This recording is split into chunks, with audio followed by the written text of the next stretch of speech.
Welcome to the Growth Lab, where business ambition meets motherhood. I'm Luba, a mom of three, a self-made millionaire, speech-language pathologist, and founder of 2 clinics in sensory play gyms and a mobile therapy bus unit.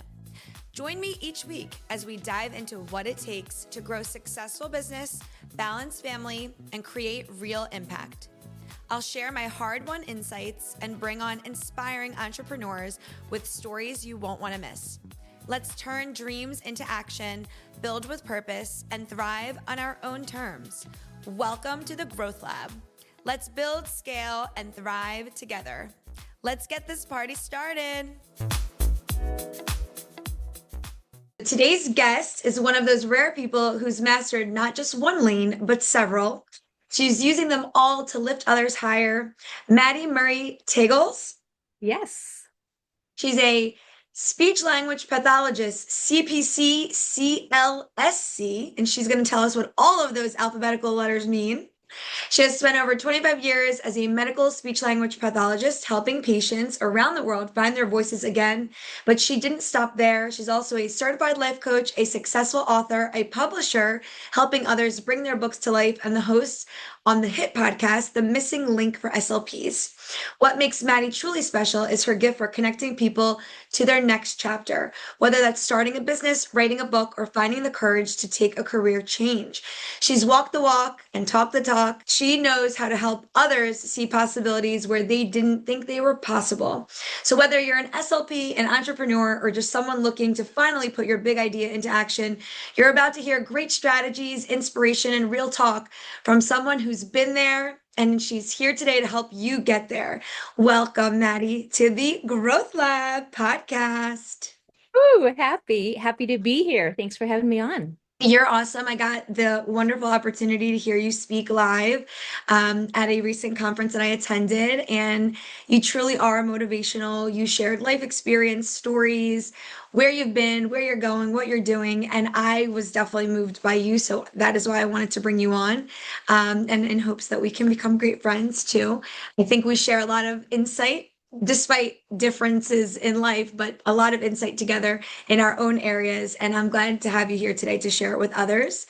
So I wanted to first ask you, because you've been a speech language pathologist for over 25 years, you've also built a podcast and a coaching business and a publishing company.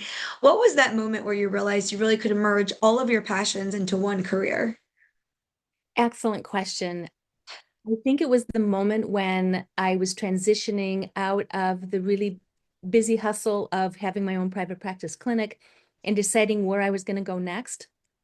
And so many times we make decisions based on a skill set rather than a value set, which is why I picked up the extra pieces of the podcast and this and that.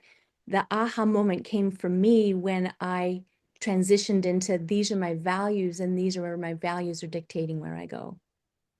Not chasing the money, but chasing The values and the experiences, I guess. And I can say, so I've been in business as a speech pathologist founder for 10 years. I own Kidology Inc., which is a pediatric clinic here in Pennsylvania. There's something new every day. And this is even despite, for many years, I was not only mopping the floor, I was doing everything. You're an owner, but when you're in the beginning stages of being an owner and founder, you're taking caseload as well. And I have to say, I think it definitely comes with experience. And I love that you said that there, that it was the value of the whole piece, because we have so much to offer people in many different realms. Yes, I can speak to you right now about vocal disorders and myofunction therapy and early intervention. Yeah, let's go. Or I could talk about how this all went down. A to Z, scaling the biz. And then now let's talk about the podcast and actually those interesting pieces. And initially, when I also started to get into all of it, I'm like, how will I create this circle? How will I present myself globally doing so many pieces? But it kind of falls in place because you become that spokesperson for what you believe in. That's right. what my mission is too with the Growth Lab, because people are growing in many different capacities. And like, I think that we share that. And we have the bandwidth to grow in all those capacities. We can do Not all everybody does. things, and so many more, And so one of the biggest struggles that I coach people through, they want to do this, this, this, this, this. Yes. Excellent. And you have to start somewhere. So Right. choose your starting point, make sure it's based in your values and your future, and then go. Okay. That's actually a great segue into the next question. So many of our listeners are high achievers, but are feeling stuck in one lane. How do you help break out of that box and give yourself permission to be multi-talented? So you said one thing is finding the ability. What Yes. else? Recognize that you do have that ability. Change Okay. the internal mindset of stock to this is where I am now and this is where I'm going. So a lot of that internal dialogue, those limiting beliefs have to be changed. We pick them up in grad school. They're taught to us, they're funneled into us. And sometimes just through life, through our gender, through our age, through our culture. These are the limiting beliefs that we are handed. And it's our job to shift through them, find out which ones are limiting, which ones actually do have a little bit of validity. We all meet entrepreneurs who they drink the Kool-Aid and they're like, I'm going to be a multimillionaire in 2 years. You have to determine which are limiting beliefs and which are actual pieces where you can move forward. Then you change those limiting beliefs into where do you want to go? You do that vision boarding piece, that vision piece, and then you find your assets, your allies, your support to actually move you through those pieces. Do you believe in manifestation? I do believe in manifestation, and I didn't like 2, 3 years ago. No way would I believed in it, and then I started doing it, and Okay. wow, wow, wow, wow. Yeah. I recently learned actually, which I didn't know either, and I've always manifested. My mother always taught me to every year when you're planning ahead on your goals to write it all down on a piece of paper and then watch it come Yeah, true. yeah. But manifestation is even more powerful. But I recently learned that if you're really in that spiritual realm in the present and you really want to work on something specific, you need to actually wake up earlier and then you begin to pray, manifest, meditate at an earlier time, maybe like 4 a.m., because there's less people awake and they're not using up the space. So you have more room to put it out. And I never knew that. And it sounds so silly and people probably laugh hearing it, but there's something to that. You believe it or you don't. If you don't Yeah. believe things like that, then you're missing out on opportunities. If you do believe in things like that. So what you didn't mention in my intro is I took a $15,000 vision boarding course. She has a vision boarding process that she works corporates through, she works newlyweds through, she works people through. Wow, And that's amazing, actually. So it it's is. like a very in-depth method that she's using. It's not just a vision board, it's a dare to declare. So it's not a collage, it's a here are the pieces that I am stepping into. And you create this board and then this is who I am, and you manifest on that board every day. And it Wow. gives me goosebumps, the things that are happening for me. So you Might believe have to, I'm always interested in people like this, so feel free to connect me if you want to. sure. Maybe you can maybe we'll do a course of it for Speech Pass. That would be so cool. There's so many people out there that could benefit. I think that the problem today isn't that people aren't capable. They have a big mind shift block and they don't know how to work out of that. And they're stuck not because of the lack of skills or even time. In fact, it's the barrier of the ability. They're just sitting there and they're like, oh, I can't do it. Why do Right. you even think like that? Why do you even think like that? Who's putting that in your head? And that's that cycle that they can't break, limiting belief. But Limiting belief and the runway, they don't see where they can go. And if you yeah, see where you can go, how and are you you going to go? how do you know? And you don't have that vision to see around the corner. That's Yeah, why finding and listening to podcasts such as yours and going to conferences where you are in the room at the table with right. the thought leaders who are like, you know what? I am one of those crazy souls that believes I can make a difference, and I am making a difference. The ones who are crazy enough to believe they can change the We'll world do it. are, and we are. Oh man, you're right. Well, so from your perspective, what are the biggest transferable lessons from working in healthcare to actually building a business? Excellent question. Taking that critical thinking piece with you is number one. That does not shift. As a speech pathologist, we're still critically thinking our way through the problems that we have. So taking that piece. Communication is the second one, communicating on a very straightforward, this is what I'm looking for. These are the solutions that I need. And then sourcing out, where are your resources that are going to move you from vision to impact and shift that needle. Did you always anticipate that you were going to own business, or did that just kind of fall into your lap as you went? That fell in Love my that lap. you're laughing. That, yeah, I am never one. I grew up in a home where my mother said, little girls wear dresses. And I'm like, no, I'm not going to wear dresses. Little girls do Oh, this. so you were off the ground running as a child. You already, I ride big ass motorcycles.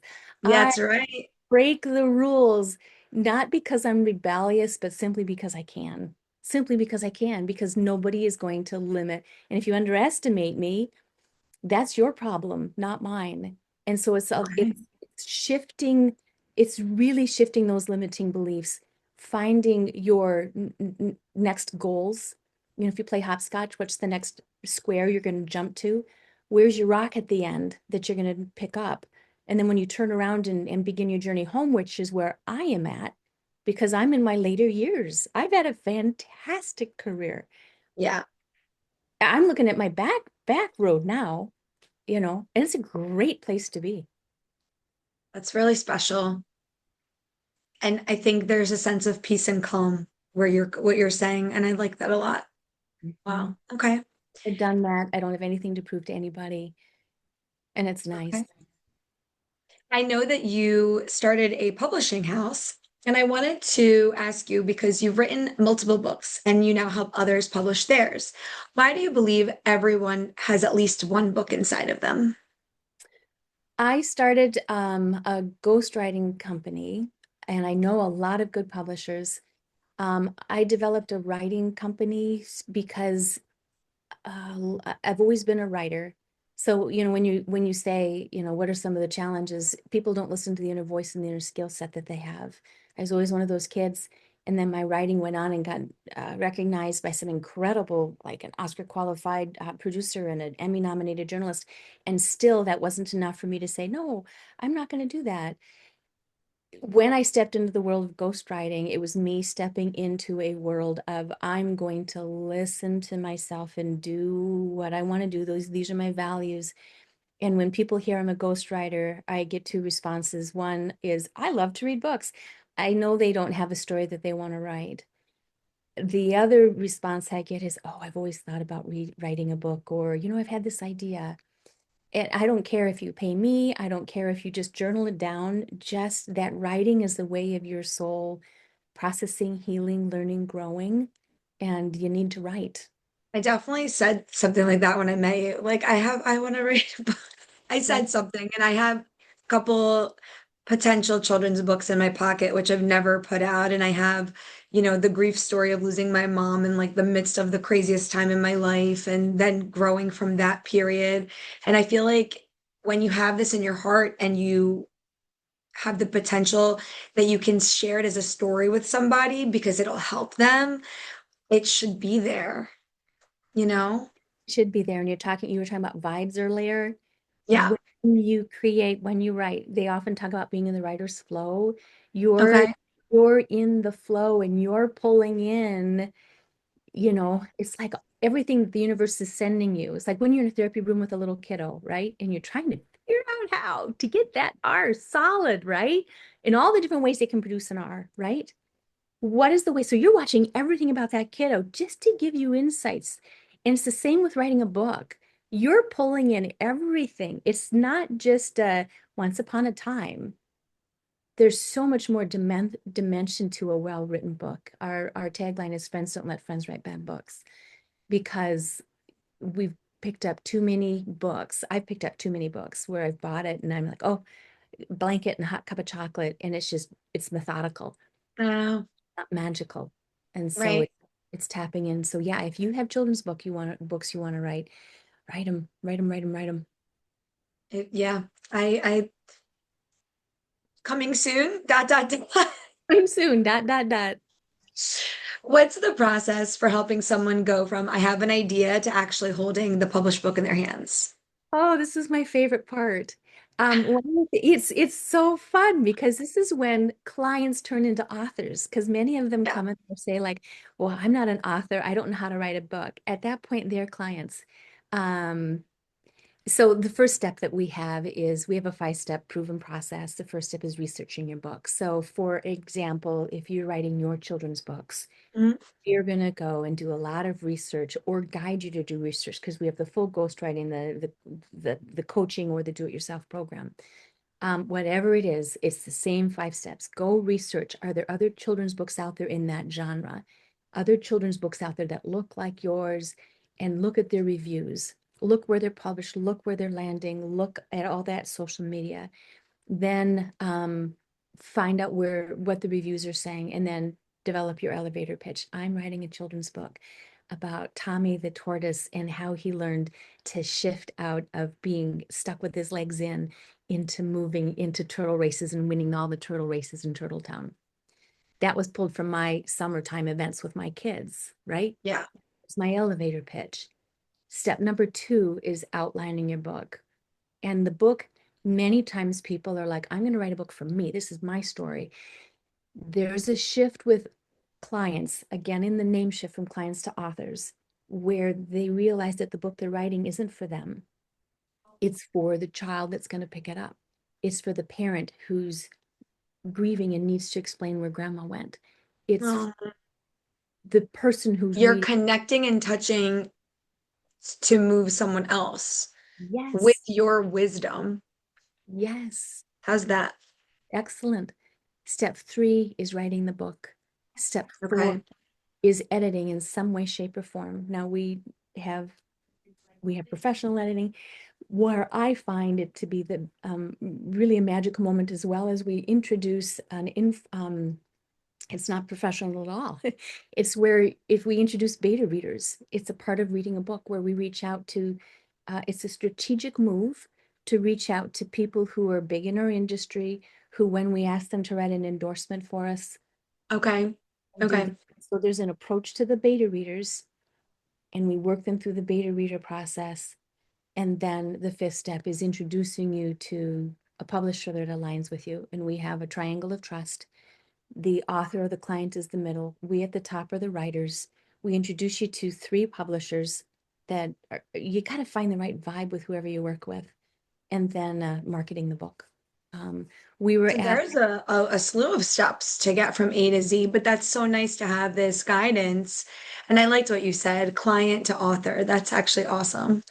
we've got it week by week. We can get it done in 6 months. We have it Okay. broken down into a weekly process. Wow. That's amazing. For a first-time author feeling overwhelmed, what would be the first step or advice that you would recommend that they take? Excellent question. Start writing down the problems that you see or the impact that you want your book to have, whether it's fiction or nonfiction. We've started our first fiction writing project, but defining the book that you want to write. Just like SpeechPass has so many, I can do this, I can do this, I can do this. It's the same with a book. I can write this book, I can write that book, I can write that book. Write down a title of your book, your working title, and then start writing down things you want to include in that book underneath it, underneath that grand title. And it's going to evolve, it's going to change. You're going to grow through the writing process. It's not a one and This done. is almost like a pre-brainstorm. So if you're feeling stuck and you need to guide yourself, you're suggesting to list off Right, what's inside, right, maybe no rhyme or reason at the moment, but just kind of what's there, and then you can put it together, correct? right. Ah, You're I like collecting, that too. yeah, pieces to your book. I think that's a helpful tip, not only for pieces to your book, but just I think, life planning or like issues that you're having. I think that that could be a helpful process for that as well. Well, it goes Okay. right to that question you asked earlier. How do you shift? Find where you have joy in your life, and that's where you go. You have so many good tidbits, Maddie. Gosh. Well, You are a certified life coach. On top of all these great things that you do, what are the top mindset shifts that you're seeing people need to make before they can reach their next levels? And I know that's a bit broad because people have different levels, but what are some of the general mindset things that you're seeing now? The first one is coming up with understanding that you're not stuck where you're at. And the second one is determining how you want to go from where you are to where you want to be. And the third one is developing an affirmation. So, you heard my story where my husband had died. I was a single mom. And I'm like, this is not where I want to be. Not at all where I want to be. I worked my way through my grief. Well, you're always working your way through grief. But I decided where I wanted to go, which is one of the reasons why I shifted out of speech pathology. I needed more time with my children. Yeah.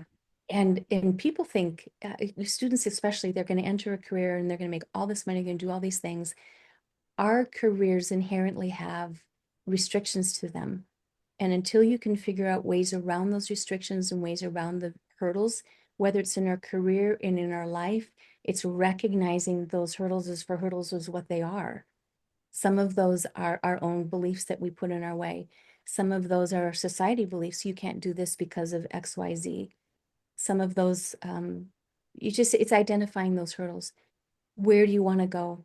Realistically determining if you can make that happen, and then coming up with that mantra and finding those resources. Do you have and obviously without names, but any type of example of an affirmation that you recently or in your career have offered someone that changed their life? I do. When I was first widowed, my and it was a suicide, and we were in a religion, and we were shunned from that religion, and so I lost my husband, my family, my church family, my immediate, Mm, and I still had my children. My mantra then was, I am strong, I am me, and I am okay. That's what got me through those really tough times. My new mantra is, I am wild, beautiful, smart, and successful. so bright and free. I love that. Yeah, gotta say that with pizzazz. I'm wild, beautiful, smart, and successful. And And do you say this every day? I do. I stand in front of a mirror. I have That's amazing. 30 seconds of mirror work I do every day. Wasn't Mel Robbins the one who did was it five? She has something out there where you stand in front of a mirror, and instead of looking at your flaws when you put your makeup on, I have wrinkles underneath, I have gray hair, I have this, I have that. You look in front of a mirror and you say, I look absolutely amazing. Look how good I look and feel. Here's my energy. I am wild, beautiful, smart, and successful. And Love you it. yourself that in the mirror. I do that every day. Every day. This is life-changing stuff. I mean, I don't do this. I would like to do some affirmation stuff. And everyone that I talk to who meditates, they say how amazing that is. And I'm like, I don't think I even know how to meditate. And I know it sounds so stupid because it's like this isn't something that's challenging. You just have to start, I think. So similarly with the affirmation. So if anyone's out there and you're slumped somewhere, find your way out through an affirmation and say it to yourself with enthusiasm every day, and it'll actually change your life. Well, That's write it on, incredible. put it on your mirror, and after you're done brushing your teeth and putting your makeup on, that's what you do. That's right. Love that. Many people think that they have to wait until they're ready. I love that one. I'm not ready yet to make a big change. What's your take on that? If you're asking the question, you're ready right now. Don't wait. Best time to plant a tree The was 10 calling is there. So calling. go. And when the Okay. calling is there, do you know about the hero story? Do you know that No. line? When that calling awakes, that means that there's a hero within you that's awakening as well, and it's time for you to begin your journey. Oh. So when you have that awakening or alertness or desire, pay attention to that and start thinking about that, nurturing that. Doesn't mean you have to like buy a new business tomorrow. Just No. start. As long as you're feeling definitely like you're I Yeah. know exactly the feeling you're talking about because I'm constantly full of ideas and it's like, well, should I wait to do that? And but like once you start rolling, you kind of have to just go because if you stop or wait too long, the urgency might leave, somebody else might do this. You have to kind of flow with what's happening within you. So I understand this and I want the listener out there that feels like it's too the wrong time to get married or the wrong time to start a business or the wrong time to go talk to that person they haven't talked to in so long. Like it's not the wrong time. And if you're thinking about it, you heard Mattie, like it's the time is now. So go Mhm. do it. Start Yep. the steps. Yep. That prompt is there for a reason. What about the idea of hitting a plateau in your career or your life? How do you help people find the clarity and momentum if they're in that position?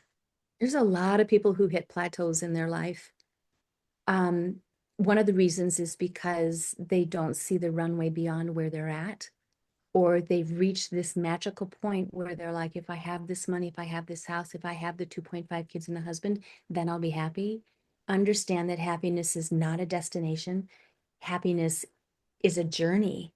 And who you are in your 20s is very different than who you are in your 50s or 60s. One Mm-hmm. of the strategies that I like to use for myself is if I'm finding myself at a plateau, I speak to my 80-year-old self. And my 80-year-old self comes and talks to my age at this time right now. I will proudly say I am 60. I know that's like ages away from everybody else. I love where I'm at in my life. So my 80-year-old self comes and talks to my 60-year-old self. Sometimes my 3-year-old self comes and talks to my 60-year-old self. And I pull her in, I hug her, I address her fears. Um, and she just makes me a better 60-year-old self. The same with my 80-year-old self. And my 80-year-old self is sassier than I am. Why do you think you're stuck? You're not stuck. You have just reached the end of this chapter. So one of my keynote speeches is writing your brave new chapters. I don't write brave new endings because an ending is finite, but my gosh, do we have brave new chapters.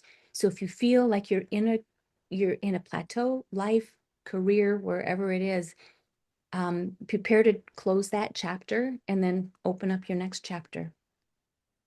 Start writing your own new chapter. This is just so valuable, and I think teaching people to rewire that and talk to themselves.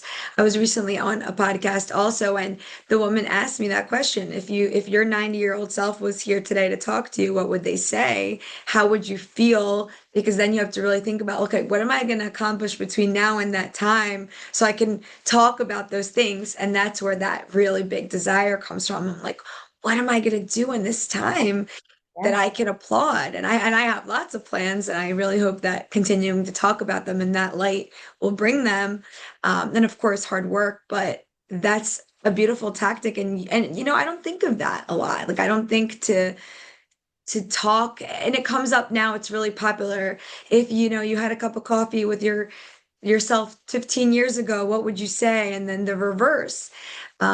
So I really like that you utilize these things in your daily routines. I think that's so important because you're sharing it with others and you're living it.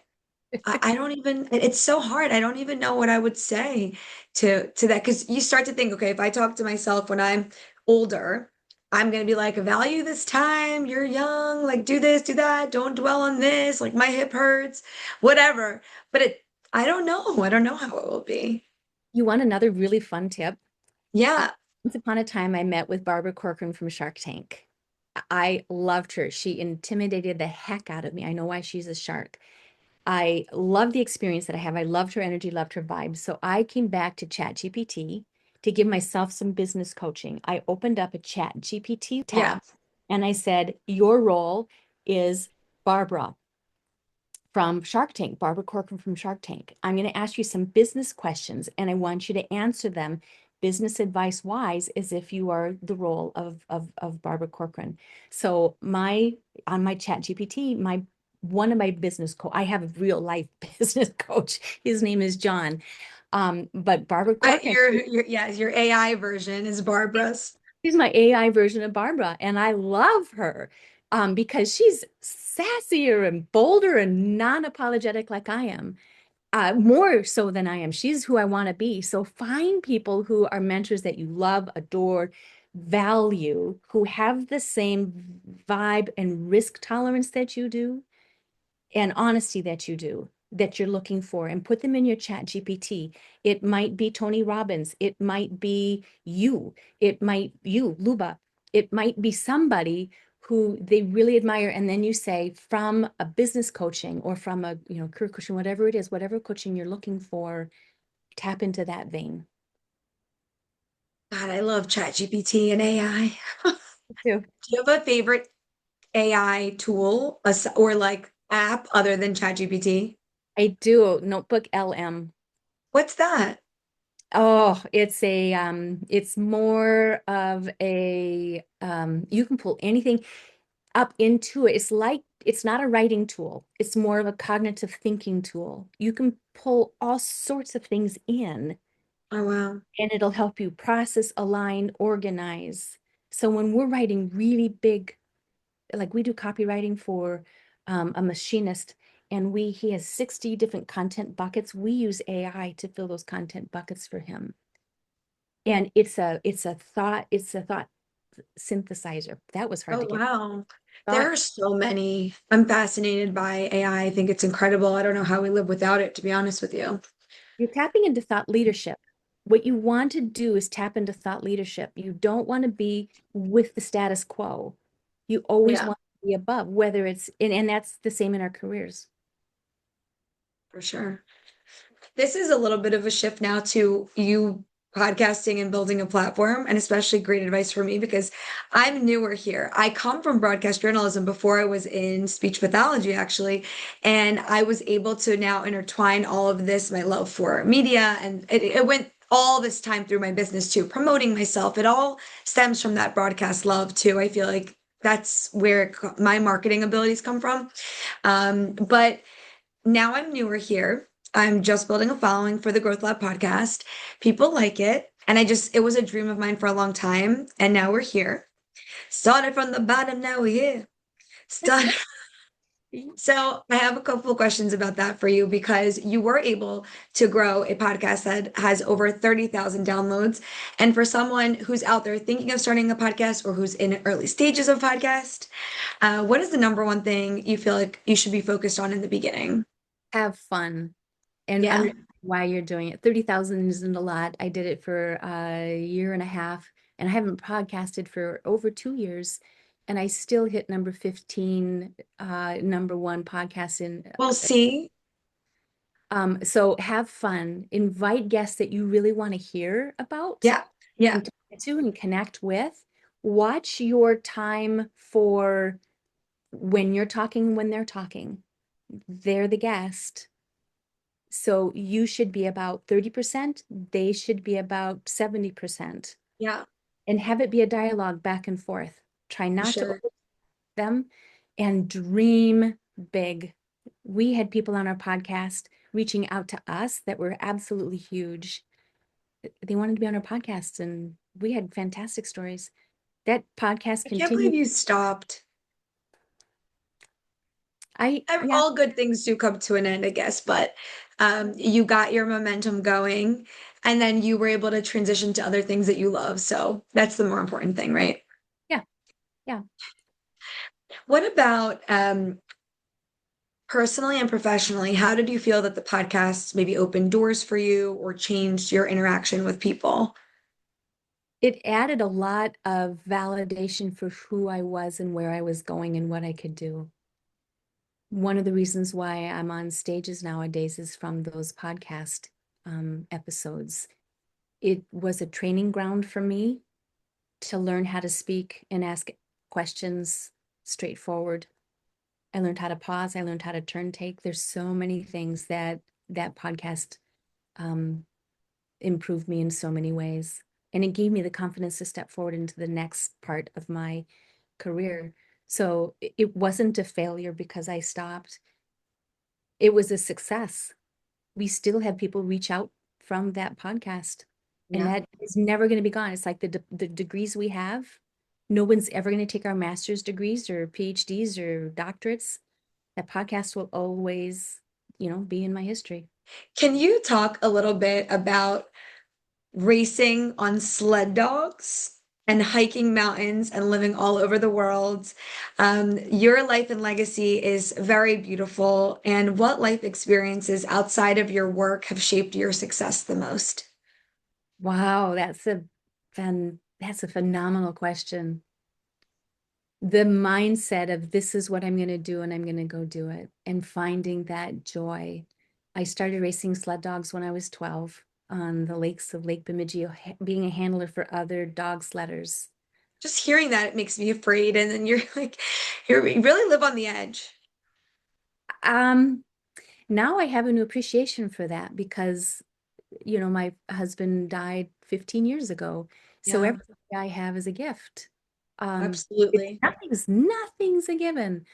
I will ride my motorcycle 95 miles an hour down the interstate in all of my gear, of course, knowing full Yeah, well if I were to wreck, the gear wouldn't help at all.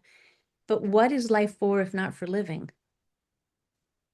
I'm a calculated risk taker. Am I, oh, what's the term? What's the term? It's escaping me. Um, Will you just throw caution to the wind? No, I don't throw caution to the wind. Because I am the only parent for 5 grown children. yeah, And I know that if I were to die, I would leave a huge hole, and I'm not ready. They're not ready for me to leave yet. And, from the moment we bring those little babies home, we're working on getting them grown and on their own 2 feet to have their own successful life.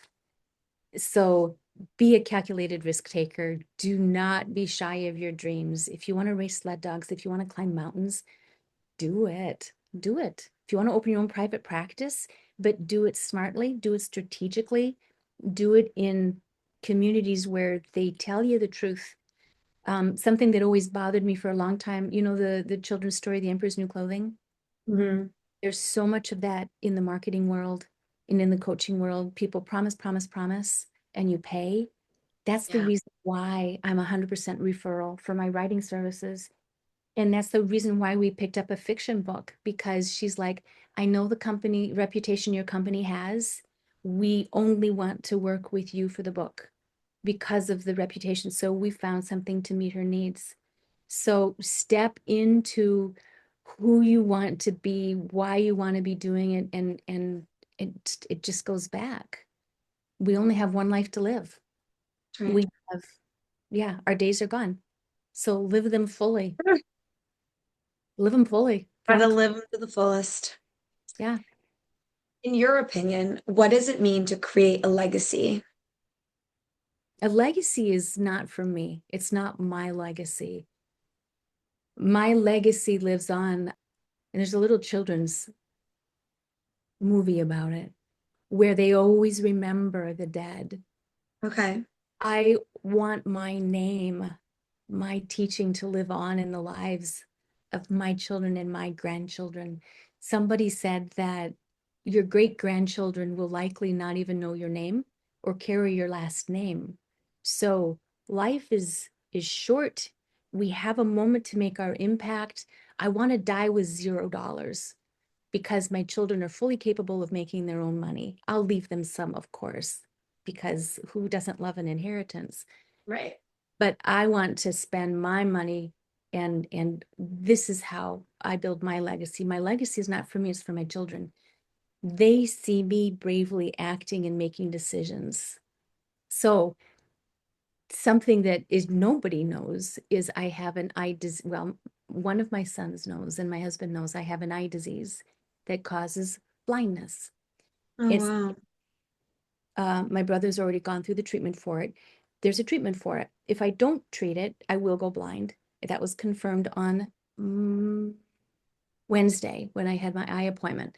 He's like, here's why you're turning your screens up. Here's why you're having troubles with your most recent prescription, which we just gave you, is because the disease is progressing.